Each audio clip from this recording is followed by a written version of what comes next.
सो आगे चलो अच्छा है। जब कोई व्यक्ति कोई गुनाह करता है, कोई अपराध करता है, तो उस व्यक्ति को पुलिस यदि कोर्ट ले जाते हैं या फिर मीडिया के सामने बात करती है, तो उसके सामने वो जो अपराधी होता है उसके चेहरे को रुमाल या किसी कपड़े से ढक दिया जाता है। अब कभी ये सवाल मन में उठा है, आखिर उस अपराधी के जो चेहरा होता है उसको रुमाल से क्यों ढक दिया जाता है? मन में तो उठता होगा, और ये भी सवाल आता होगा कि उसका चेहरा तो सभी को दिखाना चाहिए, जिससे पूरी दुनिया को उस अपराधी का चेहरा पता चले और जिसके कारण वो व्यक्ति दोबारा ऐसा गुनाह करने की कोशिश ना करे।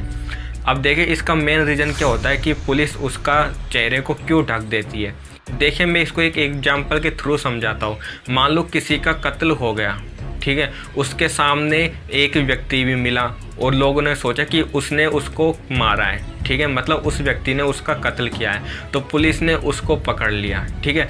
तो वो उसको जब कोर्ट ले जाएगी या मीडिया के सामने बात करेगी तो उसको चेहरे को वो ढक देंगे। इसलिए ढक देंगे क्योंकि यदि उस व्यक्ति को यदि कोर्ट ने दोषी नहीं माना है तब तक वो व्यक्ति आरोपी है, ना कि अपराधी है।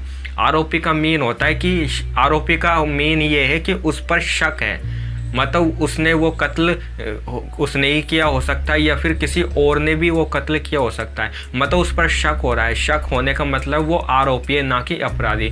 और आरोपी का चेहरा इसलिए ढक दिया जाता है क्योंकि यदि मान लो उसने वो काम नहीं किया, मतलब वो निर्दोष है, तो लोगों ने तो उसका पूरा चेहरा देख लिया ना, लोग तो उसको पहचानने लग गए ना, तो लोग ये सब बातें करेंगे कि भाई इस व्यक्ति को एक बार वहाँ पर पुलिस ने इस जुर्म में इसको गिरफ्तार किया था, तो बस उसको बेइज्जती फील होगी, उसको अपमान महसूस होगा। तो इसी वजह से उसका चेहरे को ढक दिया जाता है क्योंकि उस पर अभी जुर्म साबित नहीं हुआ है, वो अभी आरोपी है। हाँ, यदि कोर्ट में ये साबित हो जाता है कि वो व्यक्ति ने उसको मारा है, मतलब कि वो व्यक्ति दोषी है, तो उसको अपराधी मान लिया जाता है। अपराधी मान लेने के बाद अब पुलिस की मर्जी है कि उसके चेहरे पर कपड़ा रखे या ना रखे, क्योंकि उसने अपराध किया है तो जाहिर सी बात है ये पूरी दुनिया को उसका चेहरा दिखना चाहिए कि इस व्यक्ति ने अपराध किया है। मतलब पहले तो वो आरोपी था, मतलब वो काम ये भी कर सकता है या फिर किसी और ने भी किया होगा यह काम, तो उस पर शक था, इसलिए वो आरोपी था, इसलिए उसकी पहचान छुपाई गई थी। मान लो वो निर्दोष साबित होता है तो उसको दुनिया के सामने अपमान महसूस ना हो,